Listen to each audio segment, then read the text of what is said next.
¿Alguna vez se han preguntado cómo funciona un micrófono o un altavoz? En términos simples, para el caso del micrófono, este recibe el sonido y lo convierte en una señal eléctrica, mientras que para el caso de los altavoces, una señal eléctrica similar genera vibraciones en una pieza que produce finalmente el sonido. Pero hay mucho más que eso. De hecho, creo que es relevante entender qué es el sonido antes de ver cómo funcionan estos aparatos. En términos generales, es el fenómeno de propagación de ondas mecánicas en un medio elástico, ya sea un sólido, un líquido o un gas, y es precisamente por esto que incluso cuando estamos bajo del agua somos capaces de escuchar. O también la razón por la cual cuando un objeto está en el vacío no genera sonido, ya que al no haber ningún medio de transporte para las vibraciones, el sonido simplemente no se propaga. Entendiendo esto, esas mismas ondas mecánicas que se propagan en un espacio tridimensional pueden ser representadas como una onda bidimensional si es que medimos un punto específico en el espacio. Estas ondas bidimensionales poseen ciertas características que las definen. La primera es su amplitud, es decir, qué tanta es la diferencia entre la parte más baja y la más alta de la onda, que en términos físicos vendría a ser la diferencia de presión que se genera en el aire al propagarse las ondas. O en términos de lo que escuchamos, sería el volumen. La segunda característica es la frecuencia, que son cuántas ondas ocurren en una cantidad de tiempo. Para el siguiente ejemplo, si ocurren 5 ondas en un segundo, entonces esa señal es de 5 Hz, que por cierto fue nombrada así en honor a Heinrich Hertz, quien también investigó la propagación de las ondas electromagnéticas. Y la tercera característica es el periodo de oscilación, que básicamente es el valor inverso a la frecuencia. En este caso, si la frecuencia eran 5 Hz, entonces el periodo de una oscilación es un quinto de segundo. Estas segunda y tercera características son las que hacen que un sonido sea grave cuando tiene una baja frecuencia y agudo. Ustedes me entienden, cuando tiene una alta frecuencia.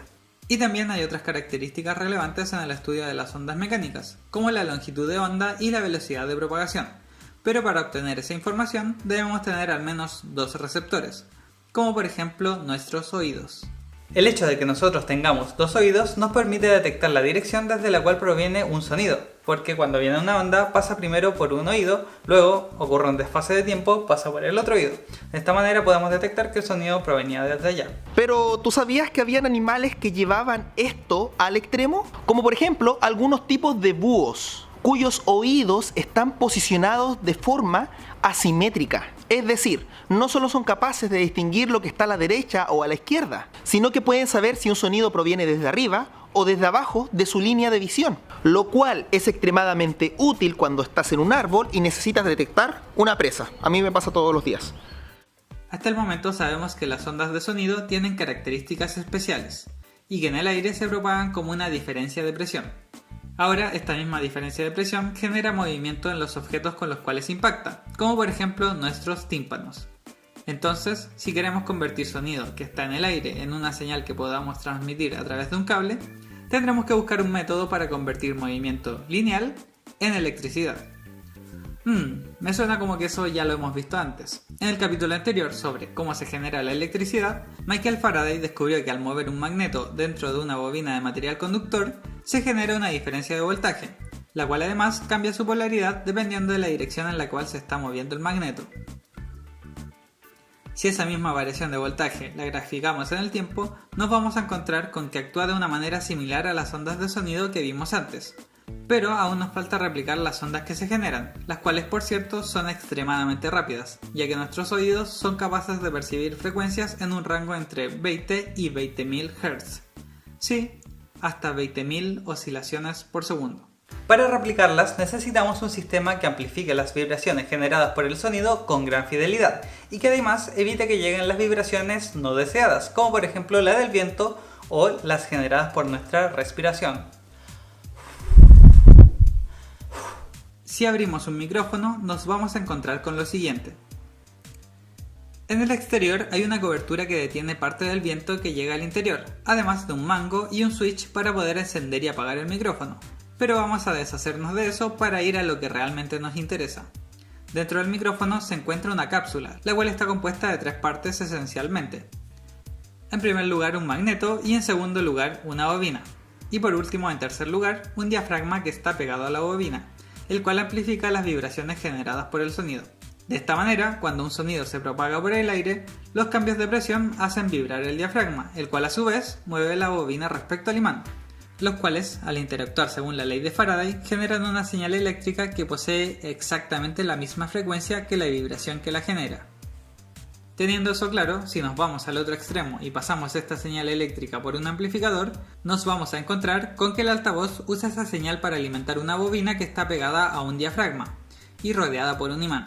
Sí, me escucharon bien, imán, bobina y diafragma. Exactamente con los mismos elementos podemos convertir una señal eléctrica en movimiento. Y seguramente ahora se deben estar preguntando, si son tan iguales, entonces ¿podría utilizar un altavoz o un audífono en este caso como micrófonos y viceversa? Y la respuesta es sí. De hecho, lo vamos a comprobar ahora mismo conectando estos audífonos a la cámara que me está grabando. 1, 2, probando. En este momento me están escuchando a través de estos audífonos. De hecho, lo vamos a comprobar golpeándolos. Deberían escuchar un sonido raro, y si yo golpeo la cámara o el micrófono incluso, no va a sonar nada. De hecho, seguramente alguien no me va a creer, así que voy a grabar para que puedan ver cómo está conectado todo esto.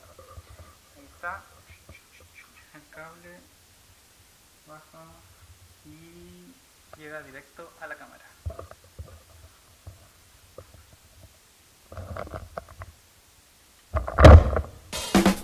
Muchas gracias a Wikisema por haberme apoyado en este capítulo y también gracias a las páginas de Facebook que siempre comparten mi contenido, que tienen otras cosas interesantes relacionadas a mecatrónica, electrónica y electricidad.